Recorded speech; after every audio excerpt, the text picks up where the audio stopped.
بسم اللہ الرحمن الرحیم۔ السلام علیکم ناظرین، تاریخ میں کچھ شخصیات ایسی ہوتی ہیں جو صرف اپنے عہد تک محدود نہیں رہتی بلکہ وقت کے ساتھ ساتھ ان کی معنویت اور گہری ہوتی چلی جاتی ہے۔ جب بھی علم، طب اور فلسفے کا ذکر ہوتا ہے تو ایک نام خاموشی سے نہیں بلکہ پورے وقار کے ساتھ سامنے آتا ہے، اور وہ نام ہے ابن سینا کا۔ یاد رکھیں، ابن سینا صرف ایک عالم یا طبیب نہیں تھے بلکہ ایک ایسی فکری جوہر تھے جس نے انسان کو سوچنے کا سلیقہ سکھایا۔ ناظرین، ابن سینا کی زندگی ہمیں یہ باور کراتی ہے کہ علم محض کتابوں کا نام نہیں بلکہ سوال کرنے، غور کرنے اور حقیقت تک پہنچنے کا عمل ہے۔ ناظرین، ہماری آج کی یہ ویڈیو صرف ماضی کا قصہ نہیں بلکہ آج کے انسان کے لیے ایک آئینہ ہے۔ جیسے جیسے یہ سفر آگے بڑھے گا، آپ محسوس کریں گے کہ آپ تاریخ نہیں سن رہے بلکہ ایک زندہ فکر سے ہم کلام ہیں۔ آپ سے گزارش ہے کہ ویڈیو کو سکپ مت کیجیے گا، کیونکہ آگے صرف معلومات نہیں بلکہ بصیرت آپ کی منتظر ہے۔ ناظرین، آپ کو بتاتے چلیں کہ ابن سینا کا شمار تاریخ انسانی کے ان افراد میں ہوتا ہے جن کا تعارف کسی ایک شعبے تک محدود نہیں کیا جا سکتا۔ ان کا پورا نام ابو علی حسین بن عبداللہ بن حسن بن علی بن سینا تھا، جبکہ مغربی دنیا نے انہیں ایویسینا کے نام سے پہچانا۔ یہ نام بعد میں یورپ کی جامعات، کتب خانوں اور علمی حلقوں میں صدیوں تک گونجتا رہا۔ ناظرین، ابن سینا سن 980 میں وسطی ایشیا کے عظیم شہر بخارا کے قریب ایک چھوٹے سے گاؤں افشانہ میں پیدا ہوئے۔ یہ وہ زمانہ تھا جب بخارا محض ایک شہر نہیں بلکہ علم، فلسفہ، طب، فقہ اور ادب کا روشن مینار سمجھا جاتا تھا۔ یہاں علماء کی مجالس، کتب خانوں کی رونق اور فکری مکالمے روز مرہ کا حصہ تھے۔ ایسے ماحول میں آنکھ کھولنے والا بچہ اگر علم کی طرف مائل ہو جائے تو یہ کوئی حیرت کی بات نہیں، مگر ابن سینا کا معاملہ محض میلان تک محدود نہ تھا، وہ علم میں ڈوب جانے کے لیے پیدا ہوئے تھے۔ روایت بتاتے کہ ابن سینا کے والد عبداللہ بن حسن ایک تعلیم یافتہ، صاحب فہم اور سنجیدہ طبیعت کے انسان تھے۔ وہ ریاستی امور سے وابستہ تھے اور اس دور کی علمی و فکری مجالس میں باقاعدگی سے شرکت کرتے تھے۔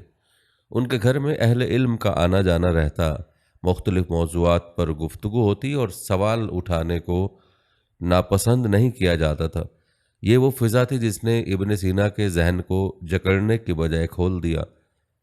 گھر کا ماحول ایسا تھا جہاں علم کو رٹنے کی بجائے سمجھنے کو ترغیب دی جاتی تھی۔ سوال پوچھنا گستاخی نہیں بلکہ ذہانت کی علامت سمجھا جاتا تھا۔ یہی وجہ تھی کہ ابن سینا نے بہت کم عمری میں غیر معمولی ذہنی صلاحیتوں کا مظاہرہ کرنا شروع کر دیا۔ وہ جو کچھ سنتے اسے محض یاد نہیں کر لیتے تھے بلکہ اس پر غور کرتے، اس کے پہلوؤں کو پرکھتے اور اس کے پیچھے چھپی منطق کو تلاش کرنے کی کوشش کرتے تھے۔ بچپن ہی سے ان میں ایک عجیب سی بے چینی پائی جاتی تھی۔ وہ بے چینی جاننے کی بے چینی تھی۔ کوئی مسئلہ ہو، کوئی سوال ہو، وہ اس وقت تک مطمئن نہ ہوتے جب تک اس کی تہہ تک نہ پہنچ جاتے۔ یہی فکری بے قراری آگے چل کر انہیں وہ مقام دلانے والی تھی جہاں صرف نام نہیں بلکہ ایک مکمل علمی روایت جنم لیتی ہے۔ ناظرین، یہ ابتدائی ماحول، والد کی رہنمائی اور بخارا کی علمی فضا، یہ سب مل کر ابن سینا کی شخصیت کی بنیاد بنے، ایک ایسی بنیاد جس پر بعد میں علم، تحقیق اور عبقریت کی ایک عظیم عمارت کھڑی ہوئی۔ کہتے ابن سینا کی ابتدائی تعلیم ہی سے یہ بات واضح ہونے لگی تھی کہ وہ عام بچوں سے مختلف ہے۔ کم عمری میں ہی انہوں نے قرآن مجید حفظ کر لیا، اور یہ محض زبانی یادداشت نہیں تھی بلکہ مفہوم کے ساتھ سمجھنے کی کوشش بھی اس کا حصہ تھی۔ قرآن کی آیات پر غور کرنا، ان کے معانی میں جھانکنا اور ان سے سوالات اخذ کرنا ان کی فطرت میں شامل ہو چکا تھا۔ یہی عادت آگے چل کر ان کی علمی زندگی کا بنیادی وصف بنی۔ قرآن کے بعد انہوں نے عربی ادب، صرف و نحو، فقہ، منطق اور فلسفے کی طرف رخ کیا۔ ان علوم میں بھی ان کی رفتار غیر معمولی تھی۔ وہ اسباق کو رٹنے کی بجائے ان کی بنیاد تک پہنچنے کی کوشش کرتے تھے۔ اگر کوئی قاعدہ پڑھایا جاتا تو وہ جاننا چاہتے تھے کہ یہ بنا کیوں ہے، اس کے پیچھے منطق کیا ہے، اور اگر اسے بدل دیا جائے تو نتیجہ کیا نکلے گا؟ یہی سوالی ذہن انہیں دوسروں سے ممتاز بناتا تھا۔ کہا جاتا ہے کہ ان کے اساتذہ اکثر حیرت میں مبتلا رہتے۔ بہت سے مواقع پر وہ خود یہ اعتراف کرتے کہ لڑکا وہ سوال اٹھا رہا ہے جن کے جواب ہمیں بھی غور کے بعد دینے پڑتے ہیں۔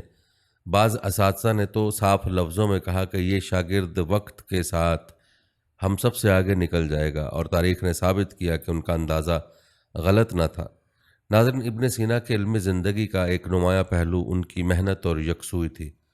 جب کسی مسئلے کو سمجھنے میں دشواری پیش آتی تو اسے نظر انداز نہیں کرتے تھے۔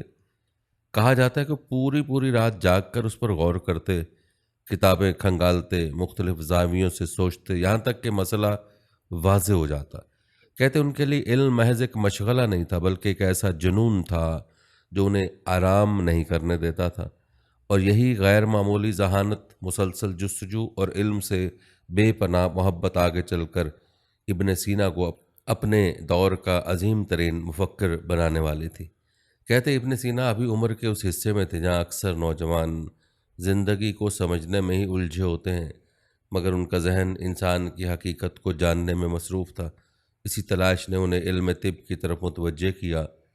اس دور میں طب محض دوائیں دینے کا نام نہیں تھا، بلکہ جسم، روح، غذا، مزاج اور ماحول سب کو سمجھنے کا ایک پیچیدہ فن تھا۔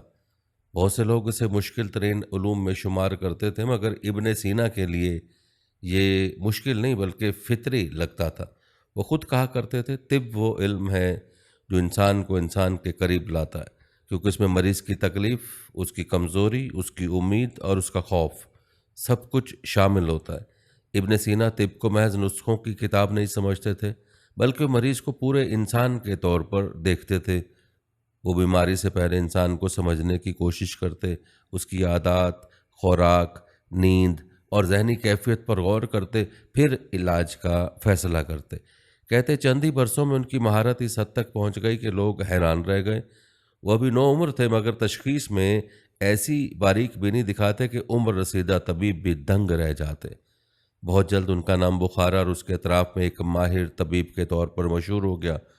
دور دراز علاقوں سے مریض آنے لگے، اور اکثر ایسے مریض بھی صحت یاب ہو جاتے جن سے دوسرے طبیب جواب دے چکے ہوتے تھے۔ روایت میں آتا ہے کہ ابن سینا کی زندگی کا سب سے فیصلہ کن موڑ اس وقت آیا جب بخارا کے بادشاہ نوح بن منصور ایک پرسرار اور شدید بیماری میں مبتلا ہو گئے۔ شاہی محل میں اضطراب پھیل چکا تھا، دربار کے نامور طبیب جمع کیے گئے، علاج کیے گئے، نسخے بدلے گئے، مگر بادشاہ کی حالت بہتر ہونے کی بجائے بگڑتی چلی جا رہی تھی۔ بعض کو خدشہ ہونے لگا کہ بادشاہ شاید بچ نہ سکے۔ اسی دوران کسی نے نوجوان ابن سینا کا نام لیا۔ پہلے تو دربار میں ہچکچاہٹ ہوئی، ایک کم عمر لڑکا اور بادشاہ کا علاج، مگر حالات اتنے نازک ہو چکے تھے کہ ہر امید آزمانا ضروری تھی۔ آخر کار ابن سینا کو بلایا گیا۔ جب وہ شاہی محل میں داخل ہوئے تو ان کے چہرے پر نہ گھبراہٹ تھی نہ غرور۔ انہوں نے بادشاہ کا معائنہ کیا، نبض دیکھی، سوالات کیے، خوراک، نیند اور علامات پر غور کیا۔ وہ خاموشی سے سوچتے رہے، جیسے تمام معلومات کو ایک نقطے پر سمیٹ رہے ہوں۔ پھر انہوں نے ایسی تشخیص کی جو اس سے پہلے کسی نے نہیں کی تھی۔ انہوں نے مرض کی اصل جڑ تک پہنچ کر علاج تجویز کیا۔ کہتے ہیں علاج نہ صرف درست تھا بلکہ غیر معمولی طور پر مؤثر بھی ثابت ہوا۔ چند ہی دنوں میں بادشاہ کی حالت سنبھلنے لگی اور کچھ عرصے بعد وہ مکمل صحت یاب ہو گئے۔ شاہی دربار میں خوشی کی لہر دوڑ گئی اور نوجوان ابن سینا کی ذہانت کا شہرہ ہر طرف پھیل گیا۔ بادشاہ نے خوش ہو کر ان سے انعام مانگنے کو کہا۔ سونا، زمین یا عہدہ سب ان کے سامنے تھا، مگر ابن سینا نے جو مانگا وہ سن کر سب حیران رہ گئے۔ انہوں نے دولت یا منصب کی بجائے شاہی کتب خانے تک رسائی طلب کی۔ کہتے ہیں کتب خانہ اس دور کا سب سے عظیم علمی خزانہ تھا، جہاں یونانی، رومی، فارسی اور عربی علوم کی نایاب کتابیں موجود تھیں۔ فلسفہ، طب، ریاضی، فلکیات اور منطق، ہر علم کا خزانہ وہاں محفوظ تھا۔ کہا جاتا ہے کہ بادشاہ نے اجازت دے دی، اور یہی اجازت ابن سینا کی زندگی کا سب سے قیمتی تحفہ ثابت ہوئی۔ روایات بتاتی ہیں کہ ابن سینا دن رات اس کتب خانے میں گزارتے، کتابوں کے درمیان وہ ایسے محو ہو جاتے جیسے کسی اور دنیا میں ہو۔ یہی وہ جگہ تھی جہاں ان کی فکر کو وسعت ملی، ان کا علم گہرا ہوا اور ان عظیم تصانیف کی بنیاد پڑی جنہوں نے بعد میں صدیوں تک دنیا کی رہنمائی کی۔ ناظرین یاد رکھیں، یہ واقعہ صرف ایک بادشاہ کے علاج کی کہانی نہیں تھا، بلکہ اس سفر کا آغاز تھا جس نے ابن سینا کو تاریخ کا ناقابل فراموش نام بنا دیا۔ ابن سینا کی زندگی کا ایک اور واقعہ آپ کے گوشے گزار کرتے ہیں جو ان کے علمی اضطراب اور خود احتسابی سے جڑا ہے اور ان کی شخصیت کے ایک بالکل مختلف پہلو کو سامنے لاتا ہے۔ روایت ہے کہ ایک زمانے میں ابن سینا کو ارسطو کی مابعد طبیعیات میٹا فزکس کی ایک کتاب سمجھنے میں شدید دشواری پیش آئی۔ اس کتاب کو 40 مرتبہ پڑھ چکے تھے، الفاظ یاد ہو چکے تھے، دلائل ذہن نشین ہو چکے تھے، مگر مفہوم پھر بھی پوری طرح واضح نہیں ہو رہا تھا۔ یہ کیفیت ایک عام طالب علم کے لیے مایوسی کا سبب بن سکتی تھی، مگر ابن سینا کے لیے بے چینی کا ایک نیا دروازہ بن گئی۔ وہ خود لکھتے ہیں کہ ایک دن سخت ذہنی تھکن کے عالم میں وہ بازار سے گزر رہے تھے کہ ایک کتاب فروش نے ایک مختصر رسالہ ان کے سامنے رکھا۔ یہ الفارابی کی شرح مابعد طبیعیات تھی۔ ابن سینا نے معمولی سی قیمت دے کر وہ کتاب خرید لی بغیر کسی خاص امید کے، لیکن جیسے ہی انہوں نے اسے پڑھنا شروع کیا ان پر مفہوم کے دروازے کھلتے چلے گئے۔ وہ لکھتے ہیں کہ ایسا محسوس ہوا جیسے میری آنکھوں سے پردہ ہٹ گیا ہو۔ اسی لمحے ابن سینا نے شکرانے کے طور پر صدقہ دیا، نماز ادا کی اور اللہ کا شکر ادا کیا۔ ناظرین یہ واقعہ ہمیں بتاتا ہے کہ ابن سینا صرف ذہانت پر بھروسہ نہیں کرتے تھے، بلکہ عاجزی، دعا اور مسلسل کوشش کو علم کا لازمی حصہ سمجھتے تھے۔ یہ واقعہ اس حقیقت کی گواہی دیتا ہے کہ عظمت صرف جاننے میں نہیں بلکہ نہ جان پانے کی عاجزی کو قبول کرنے میں بھی پوشیدہ ہوتی ہے، اور یہی وصف ابن سینا کو واقعی عظیم بناتا ہے۔ ناظرین روایت بتاتے کہ ابن سینا کی زندگی محض علم کی جستجو کا نام نہیں تھی، بلکہ اضطراب، بے یقینی اور مسلسل حرکت کی کہانی تھی۔ جس زمانے میں وہ زندہ تھے اس دور کے اسلامی دنیا سیاسی طور پر شدید انتشار کا شکار تھی۔ آپ کے دور میں حکومتیں بدل رہی تھیں، حکمران ایک دوسرے کے خلاف سازشوں میں مصروف تھے، اور اقتدار کی یہ کشمکش اہل علم کے لیے سکون سے جینے کی راہ میں بڑی رکاوٹ بن چکی تھی۔ ابن سینا جیسے آزاد فکر انسان کے لیے ایسے حالات میں ایک جگہ ٹک کر رہنا ممکن نہ تھا۔ بخارا سے نکلنے کے بعد ان کا سفر خوارزم، گرگان، رے، ہمدان اور آخرکار اصفہان تک پھیل گیا۔ ہر شہر میں ان کا قیام وقتی تھا مگر اثر گہرا۔ کہیں انہیں عزت اور سرپرستی ملی تو کہیں حسد، بدگمانی اور سیاسی دباؤ کا سامنا کرنا پڑا۔ بعض اوقات انہیں شاہی دربار سے قربت ملی اور بعض اوقات قید و بند کی صعوبتیں بھی جھیلنا پڑیں، مگر حیرت کی بات یہ کہ حالات چاہے جیسے بھی رہے ان کا قلم کبھی رکا نہیں اور ان کا شوق علم کبھی مدھم نہیں ہوا۔ کہتے ہیں سفر محض شہروں کے درمیان نقل مکانی نہیں تھے، بلکہ ہر نیا شہر ایک نیا فکری مرحلہ تھا۔ جہاں گئے وہاں کی علمی ماحول کو سمجھا، مقامی علماء سے مکالمہ کیا، شاگرد تیار کیے اور تصنیف و تحقیق کا سلسلہ جاری رکھا۔ ان کی کئی اہم کتابیں انہی سفری دنوں میں لکھی گئیں جب ان ظاہری طور پر زندگی عدم استحکام کا شکار تھی، مگر باطن میں علم کی شمع پوری آب و تاب سے روشن تھی۔ ناظرین ابن سینا کی زندگی ہمیں یہ سبق دیتی ہے کہ حالات چاہے کتنے ہی ناپائیدار کیوں نہ ہو، اگر مقصد واضح ہو تو علم کا سفر کبھی رکتا نہیں۔ یاد رکھیں ابن سینا کی اصل پہچان صرف ایک عظیم طبیب یا فلسفی ہونا نہیں، بلکہ وہ غیر معمولی بات یہ ہے کہ انہوں نے علم کو محفوظ بھی کیا، منظم بھی کیا اور آنے والی صدیوں تک کے لیے منتقل بھی کیا۔ تاریخ اس بات پر متفق ہے کہ ابن سینا نے اپنی زندگی میں تقریباً 450 سے زائد کتابیں اور رسائل تحریر کیے۔ اگرچہ وقت کی گرد نے ان میں سے بہت سی تحریروں کو ہم سے جدا کر دیا، مگر جو کتابیں محفوظ رہ گئیں وہی اس بات کے ثبوت کے لیے کافی ہیں کہ ابن سینا کا علمی قد کتنا بلند تھا۔ ان کی تصنیفات کسی ایک علم تک محدود نہیں تھیں۔ انہوں نے طب، فلسفہ، منطق، ریاضی، فلکیات، نفسیات اور کیمیا جیسے متنوع اور پیچیدہ علوم پر قلم اٹھایا۔ یاد رہے کہ یہ وہ دور تھا جب علوم آج کی طرح الگ الگ خانوں میں تقسیم نہیں تھے، بلکہ ایک دوسرے سے جڑے ہوئے تھے اور ابن سینا اس ربط کو بخوبی سمجھتے تھے۔ ناظرین، ان کی تحریروں میں یہ بات واضح نظر آتی ہے کہ محض نظری باتیں نہیں کرتے تھے، بلکہ مشاہدے، تجربے اور عقلی استدلال کو بنیاد بناتے تھے۔ یہی وجہ ہے کہ ان کا علم وقتی نہیں بلکہ آفاقی بن گیا۔ آپ کو بتاتے چلیں کہ آپ کی تمام تر علمی خدمات میں سب سے نمایاں اور تاریخ ساز کتاب القانون فی الطب ہے، جس نے طب کی دنیا میں ایک انقلاب برپا کر دیا۔ یہ کتاب محض ایک طبی نسخہ نہیں تھی، بلکہ ایک مکمل اور منظم طبی نظام تھا۔ ابن سینا نے اس کتاب کو اس انداز میں مرتب کیا کہ اس سے پہلے اور بعد میں آنے والے طبیب صدیوں تک اس سے رہنمائی حاصل کرتے رہے۔ یہ کتاب نہ صرف اسلامی دنیا میں بلکہ یورپ کی بڑی جامعات میں بھی پڑھائی جاتی رہی اور کئی سو برس تک طب کا بنیادی نصاب سمجھی جاتی تھی۔ کہا جاتا ہے کہ القانون فی الطب کی سب سے بڑی خصوصیت اس کا منظم اور سائنسی انداز ہے۔ ابن سینا نے اس میں انسانی جسم کی ساخت کو نہایت وضاحت سے بیان کیا، اعضاء کے افعال پر روشنی ڈالی اور بتایا کہ جسم کے مختلف نظام کس طرح ایک دوسرے سے جڑے ہوئے ہیں۔ اس کے بعد انہوں نے بیماریوں کی اقسام کو ترتیب کے ساتھ بیان کیا، ان کے علامات، وجوہات اور ممکنہ نتائج پر تفصیل سے گفتگو کی۔ یہ انداز اس زمانے کے لیے غیر معمولی تھا، کیونکہ اس سے پہلے طب زیادہ تر اندازوں اور روایات پر قائم تھی۔ اسی کتاب میں ابن سینا نے ادویات کے اصول بھی بیان کیے۔ انہوں نے دواؤں کی تاثیر، مقدار، مزاج اور استعمال کے طریقے نہایت احتیاط اور توازن کے ساتھ واضح کیے۔ وہ اس بات پر زور دیتے تھے کہ ہر مریض ایک الگ شخصیت رکھتا ہے، اس لیے علاج بھی اسی کے مطابق ہونا چاہیے۔ یہ سوچ آج کے جدید طبی نظریات سے حیرت انگیز حد تک مطابقت رکھتی ہے۔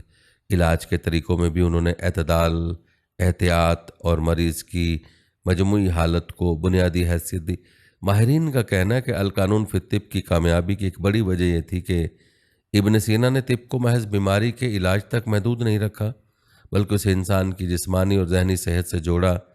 ان کے نزدیک طبیب کا کام صرف مرض ختم کرنا نہیں، بلکہ انسان کو توازن، سکون اور صحت کی طرف واپس لانا تھا۔ یہی سوچ اس کتاب کو عام طبی کتابوں سے ممتاز بناتی ہے۔ ناظرین، یوں کہا جا سکتا ہے کہ ابن سینا کی تصنیفی خدمات علم کا ایک ایسا خزانہ ہے جس سے صدیوں تک انسانیت نے فائدہ اٹھایا، اور آج بھی ان کی تحریریں ہمیں یہ احساس دلاتے کہ علم اگر خلوص، محنت اور مقصد کے ساتھ حاصل کیا جائے تو اس زمانوں پر اثر انداز ہوتا ہے۔ ناظرین، یاد رکھیں، ابن سینا صرف ایک عظیم طبیب نہیں تھے، بلکہ فلسفے کے میدان میں بھی ان کی حیثیت بے مثال تھی۔ ان کی تصنیف الشفا فلسفے کی دنیا میں ایک سنگ میل کے طور پر جانی جاتی ہے، جس نے نہ صرف اسلامی فلسفے کو نئی جوہر دی بلکہ یورپی مفکرین پر بھی گہرا اثر چھوڑا۔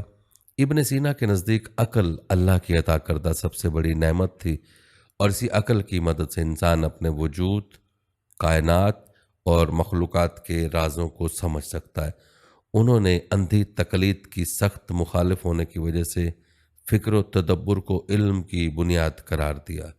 ان کے مطابق صرف روایت یا نقل پر یقین کرنا علم نہیں، بلکہ عقل و مشاہدے کے ساتھ حقیقت تک پہنچنا علم ہے۔ اسی سوچ نے انہیں فلسفے میں ایک منفرد مقام دیا۔ ابن سینا نے واضح کیا کہ عقل اور وحی کے درمیان تضاد نہیں بلکہ ہم آہنگی ہے۔ عقل ہمیں اللہ کے احکام کو سمجھنے اور ان کی روشنی میں زندگی گزارنے کا ذریعہ فراہم کرتی ہے، جبکہ وحی ہمیں اخلاقی اور روحانی سمت دکھاتی ہے۔ آپ کو مزید بتاتے چلیں کہ ابن سینا نے انسانی نفس، شعور اور روح کے بارے میں بھی غیر معمولی بصیرت پیش کی۔ ان کے نزدیک انسان محض جسمانی وجود نہیں بلکہ ایک پیچیدہ نفسیاتی اور روحانی ہستی ہے جس کے مختلف پہلو ہیں۔ انہوں نے نفسیات کے بنیادی اصولوں کو اس زمانے میں اس انداز سے بیان کیا کہ وہ آج کی جدید نفسیات سے بھی کافی حد تک مطابقت رکھتے ہیں۔ ابن سینا کے مطابق انسان کے رویے، سوچ اور جذبات اس کے اندر موجود نفس کی مختلف سطحوں سے پیدا ہوتے ہیں۔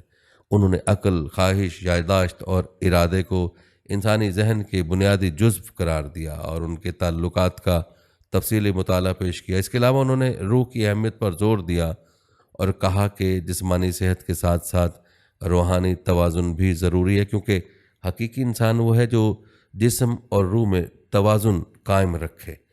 ناظرین، ماہرین کا ماننا ہے کہ ابن سینا نے انسانی شخصیت، فہم و شعور اور روح کی پیچیدگیوں پر جو بصیرت دی، اس نے نہ صرف فلسفہ بلکہ علمی نفسیات کی بنیاد رکھی۔ ان کے نظریات آج بھی مطالعے کے قابل ہیں اور یہ ثابت کرتے ہیں کہ عقل، علم اور روحانی شعور کس طرح ایک دوسرے کے ساتھ ہم آہنگ ہو سکتے ہیں۔ کہا جاتا ہے کہ ابن سینا کے نزدیک علم کا حصول محض کتابوں اور تحقیق تک محدود نہیں تھا۔ وہ یہ سمجھتے تھے کہ علم اور عبادت ایک دوسرے کے ساتھ جڑے ہوئے ہیں، اور ایک انسان کے لیے ضروری ہے کہ اپنی عقل و فہم کے ساتھ اپنی روحانی زندگی کو بھی مضبوط کرے۔ ابن سینا اپنی تحقیقی مطالعے کے دوران جب بھی کسی مسئلے میں رکاوٹ محسوس کرتے یا ذہنی تناؤ اور مشکلات ان کے حوصلے پر اثر ڈالنے لگتی، تو وضو کرتے اور نماز ادا کر کے اللہ سے رہنمائی طلب کرتے۔ یہ عمل ان کے لیے صرف عبادت نہیں بلکہ ایک روحانی سکون اور قوت کا ذریعہ بھی تھا۔ روایات بتاتے کہ ابن سینا کی زندگی میں اخلاق اور علم ایک دوسرے کے ساتھ مربوط تھے۔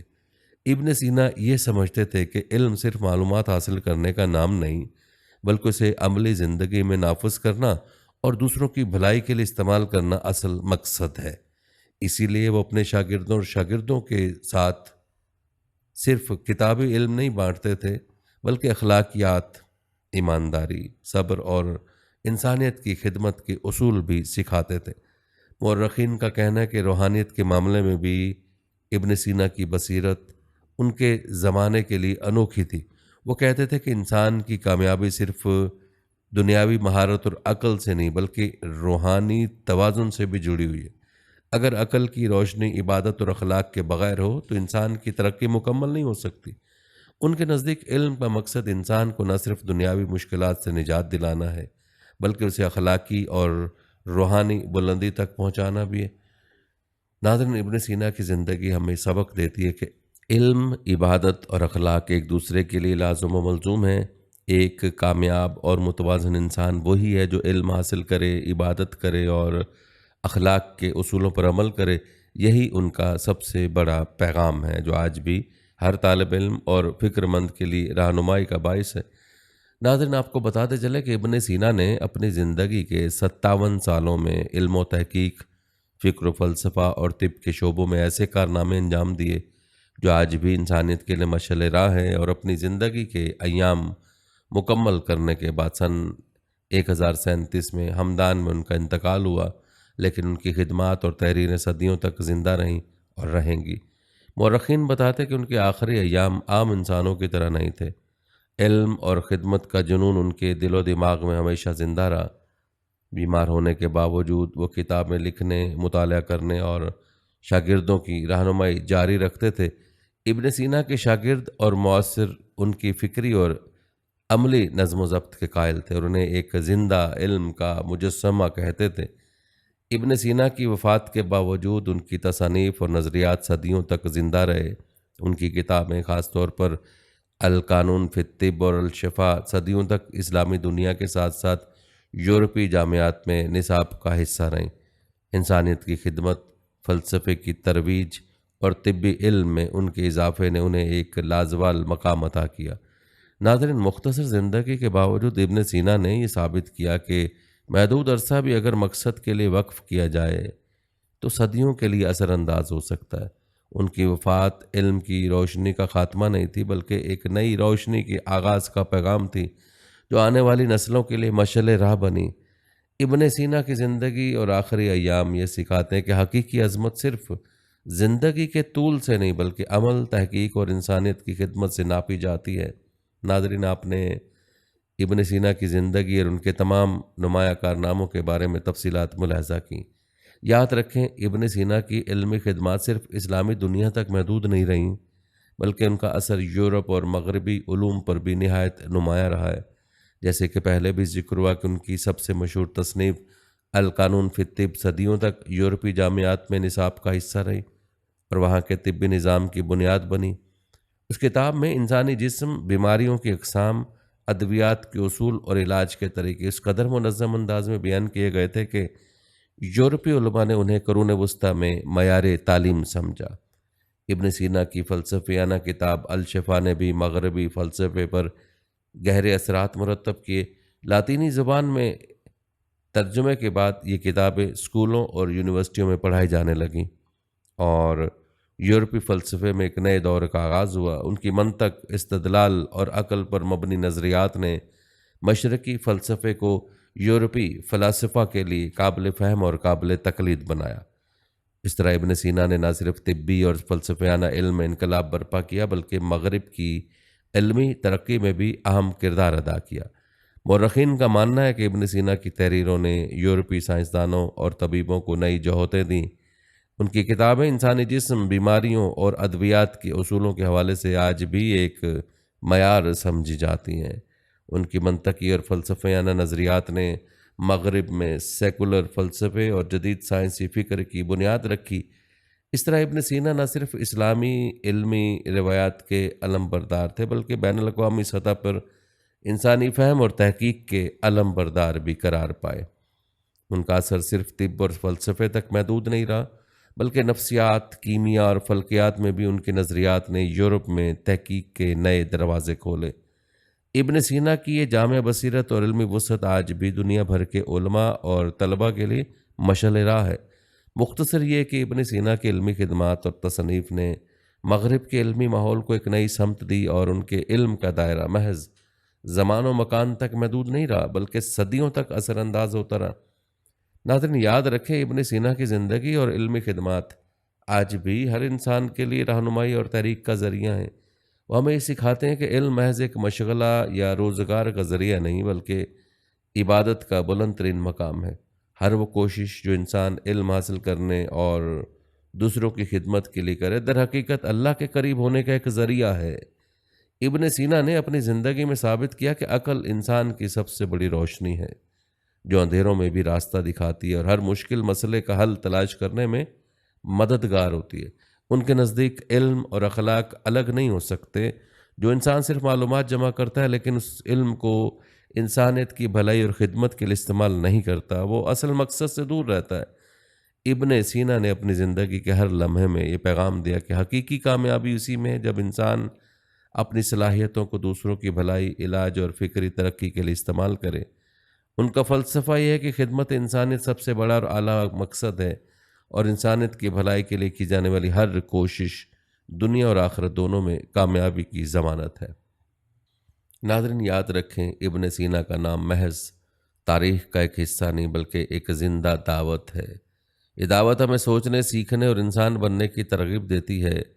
ان کی زندگی ہمیں یہ باور کراتی ہے کہ اگر انسان اپنی زندگی میں علم، عقل اور اخلاق اور خدمت کو مرکز بنائے تو محدود وسائل یا مشکلات کبھی رکاوٹ نہیں بن سکتی۔ ابن سینا کا پیغام آج بھی اتنا مؤثر اور قابل تقلید ہے جتنا صدیوں پہلے تھا، اور یہ ہر اس فرد کے لیے روشنی ہے جو اپنی زندگی میں علم اور انسانیت کو ترجیح دیتا ہے۔ آج کے دور میں جب دنیا میں بے شمار چیلنجز، فکر انتشار اور اخلاقی مسائل موجود ہیں، ابن سینا کا پیغام ہر انسان کے لیے ایک مشعل راہ ہے۔ یہ ہمیں یاد دلاتا ہے کہ علم کی روشنی، عقل کی رہنمائی اور خدمت انسانیت کا جذبہ ہی انسان کو حقیقی عظمت عطا کرتا ہے۔ ناظرین، یہ تھی ہماری آج کی ویڈیو۔ کمنٹ سیکشن میں اپنی رائے کا اظہار ضرور کریں اور بتائیں کہ آپ اگلی ویڈیو کون سے اسلامک ٹاپک پر دیکھنا چاہتے ہیں۔ آپ کی قیمتی رائے ہمارے لیے بہت اہمیت رکھتی ہے، اور جانے سے پہلے ویڈیو کو شیئر ضرور کیجیے گا۔ ہم امید کرتے ہیں کہ آپ کو ہماری آج کی یہ ویڈیو ضرور پسند آئی ہوگی۔